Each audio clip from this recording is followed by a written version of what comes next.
দিন 15 আগে পেটের টানে ভিন রাজ্যে রাজমিস্ত্রির কাজে পাড়ি দেয় হরিহরপাড়া থানার ধরমপুর অঞ্চলের তর্তিপুর গ্রামের বাসিন্দা রাকিবুল শেখ, হাসিবুল শেখ ও শাইনুর ইসলাম।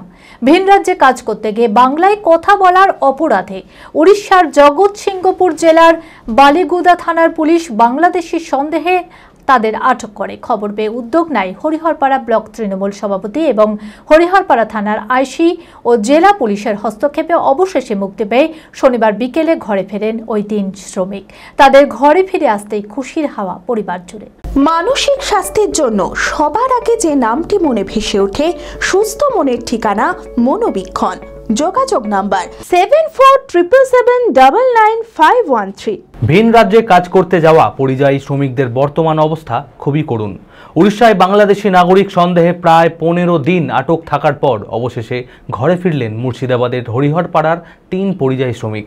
জানা যায়, দিন 15 আগে পেটের টানে ভিন রাজ্যে রাজমিস্ত্রির কাজে পাড়ি দেন হরিহরপাড়া থানার ধরমপুর অঞ্চলের তরতিপুর গ্রামের বাসিন্দা রাকিবুল শেখ, হাসিবুল শেখ ও শাইনুর ইসলাম। সেখানে বাংলায় কথা বলার অপরাধে উড়িষ্যার জগৎসিংহপুর জেলার বালিগুদা থানার পুলিশ বাংলাদেশি সন্দেহে তাদের আটক করে। খবর পেয়ে উদ্যোগ নেন হরিহরপাড়া ব্লক তৃণমূল সভাপতি আহতাবুদ্দিন এবং হরিহরপাড়া থানার আইসি অরূপ কুমার রায়ের সহযোগিতায় জেলা পুলিশের হস্তক্ষেপে শুরু হয় তাদের দেশে ফিরিয়ে আনার প্রক্রিয়া। আমরা কাজে ছিলাম, কাজের সাইডে হঠাৎ পুলিশ এসে আমাদেরকে কাজের সাইড থেকে তুলে নিতে যায়। তখন আমরা ফার্স্ট রুমি ভাইকে ফোন করি। ওই আমার একটাই কল, খালি একবারই ফোন করেছি, তারপর আমাকে কোথাও ফোন করতে হয়নি। তারপর শামসুজ্জোয়া, রাজু, আতাব, থানার ওসি থানা থেকে আমাকে নিজেই ফোন করেছে। একটা কলও আমি আর করিনি, সব রিসিভ করেছি। যত ফোন করা, খাইছি কি খাইনি, কোথায় আছি, কিভাবে আছি, কোনো দুশ্চিন্তা করো না, কোনো চিন্তা করো না, সবসময় খোঁজ নিয়েছে ঘন্টার পর ঘন্টা। তারপর আজ বাড়ি আসলাম, বাড়ি এসে ট্রেনে আসতে আসতে বারবার ফোন করছে, কদ্দূর আছি, কদ্দূরে পথ চালছি। ট্রেন থেকে নেমেও আমাদেরকে গাড়িতে করে নিয়ে এসে আগে জিজ্ঞেস করলো খেয়েছি কি না খেয়েছি। তো আমরা বললাম খাওয়া ছিল না, আমাদের খাইনি। আমাদেরকে হোটেলে গিয়ে খাইয়ে তারপর নিয়ে এসেছিল। বাড়ি ফেরার পর তখন ভালোই লাগছে, আত্মীয় স্বজনকে পাইয়া, গ্রাম লোকজন আছে, সব ভালোই লাগছে। তো বিষয়টা হয়েছে, আমরা প্রথম কেন আটকে রাখার উদ্দেশ্য হয়েছে, আমরা কাজ করছি, কাজ করতে করতে সকালে সিভিল ড্রেসে পুলিশ আসলো। সিভিল ড্রেসে পুলিশ এসে আমাদেরকে বললো যে তোমাদের আধার কার্ড গুলো আমাদেরকে দেখাবা, আধার কার্ড গুলো সিগনেচার করবো।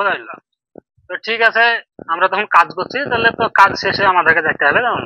পরিবারের দাবি, কোনো যথাযথ প্রমাণ ছাড়াই তাদের আটক করে রাখা হয়েছিল। অবশেষে প্রশাসনের সহযোগিতায় ঘরের ছেলেরা ঘরে ফিরে আসায় বেজায় খুশি শ্রমিকের পরিবারের সদস্যরা। আমার ছেলে উড়িষ্যায় কাজে গিয়েছিল, উড়িষ্যায় কাজে যাওয়ার পর আমার ছেলেকে বাংলাদেশ করে আটকে দিয়েছে। তাই আটকে নেওয়ার পরে আমার ছেলে যখন ফোন করে তখন আমরা রুমির কাছে যাই। রুমি আমাদেরকে রাজুর কাছে পাঠিয়ে দিল। রাজুর কাছে পাঠিয়ে দেয়, সেইখান থেকে আমরা সাহায্য পেয়ে ছেলেকে পেয়েছি। ছেলে বাড়ি ফিরলো, ছেলে বাড়ি ফিরেছে, এখন ভালো লাগছে। তো দুশ্চিন্তা তো ছিলাম, আজ সোমবার থেকে দুশ্চিন্তায় আছি। প্রশাসনের সহযোগিতায় অবশেষে সমস্ত বাধার বিপত্তি টপকে শনিবার বিকালে নিজের ঘরে ফেরেন 3 শ্রমিক। বাংলায় কথা বলার অপরাধে ভিন রাজ্যে কাজে যাওয়া শ্রমিকদের এইভাবে আটক যাতে না করা হয় তার জন্য প্রশাসনিক পরামর্শে পরিযায়ী শ্রমিকদের পরিবারের সঙ্গে কথা বলে হাইকোর্টে পিটিশন জমা দেওয়া হয়েছে। গতকালকে পরিযায়ী শ্রমিকের বাড়ির তরফ থেকে হাইকোর্টে গিয়ে পিটিশন জমা দিয়ে এসেছি যে এইভাবে বিভিন্ন রাজ্যে যাতে বাংলা কথা বলার অজুহাতে বাংলাদেশি বলে এখানে অ্যারেস্ট করা না হয়, তার জন্য হাইকোর্টে কেস করেছি। পরিবারের পাশে আমরা দাঁড়াতে পেরেছি এবং পরিবারের মানুষজন যে খুশি তাদের ছেলেকে ফিরে পেয়ে, এর জন্য আমরা ধন্যবাদ জানাই এবং আমরা নিজেও গর্বিত যে একটা ফ্যামিলি বিপদগ্রস্ত ছিল, তাদের হাতে তাদের সন্তানকে তুলে দিলাম। এই ঘটনায় পরিপ্রেক্ষিতে পরিযায়ী শ্রমিকদের পরিচয় ও সুরক্ষার দিকটি আরও গুরুত্ব সহকারে দেখার দাবি তুলেছেন গ্রামবাসী সহ হরিহরপাড়া ব্লক তৃণমূল নেতৃত্ব। এই তক্তপুর এরা পরিযায়ী শ্রমিকের কাজ করে। এরা উড়িষ্যায় কাজে গেছিল দিন 10 আগে। ওখানে কাজ যাওয়ার পর জানেন সারা রাজ্যেই ঘটছে বিষয়টা, সারা ভারতবর্ষে, যে বাংলায় কথা বললে বাংলাদেশি, সেই বলে উড়িষ্যার পুলিশ তাকে অ্যারেস্ট করে। গত কালকেই ওনাদেরকে ওখান থেকে উদ্ধার করা হয়েছে, আজকে বাড়ি ফিরেছে, আজকে বাড়ি পৌঁছে গেছে। আমাদের খুব ভালো লাগছে যে আমাদের দেশের মানুষ, আমাদের এলাকার মানুষ, আমার ব্লকের মানুষ আজকে বাড়ি ফিরেছে।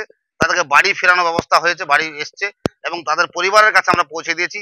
আমাদের আমরা চাইবো যে কেউ এই ধরনের বিপদে পড়লে আমাদের কাছে আসলে আমরা অবশ্যই প্রশাসনের দ্বারস্থ হব এবং প্রশাসনের দ্বারস্থ হয়ে আমরা তাদেরকে উদ্ধার করার চেষ্টা করব।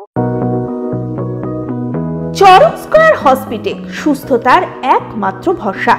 জেলায় প্রথম একই ছাদের তলায় সমস্ত অত্যাধুনিক উন্নত মানের চিকিৎসা পরিষেবা, উন্নত মানের IPD, ICU, CCU, NICU, PICU, dialysis, 7টি modular OT, orthopaedic, paediatric, urology, gynaecology, 24 ঘন্টা অভিজ্ঞ চিকিৎসক। এছাড়াও জেলায় প্রথম ক্যাথল্যাব, সিমেন্স, আর্টিসান, এক্স মেশিনের পরিষেবা থাকছে চরক স্কয়ার হসপিটালে। 24 ঘন্টা private blood bank, MRI, CT scan, digital X-ray, ক্যাথল্যাবের পরিষেবা। ওপিডিতে বসছেন বিশিষ্ট চিকিৎসকেরা। রয়েছে স্বাস্থ্যসাথী কার্ডে চিকিৎসার সুব্যবস্থা। চরক স্কয়ার হসপিটাল, 79 পঞ্চানন তলা, চালতিয়া, বহরমপুর, মুর্শিদাবাদ।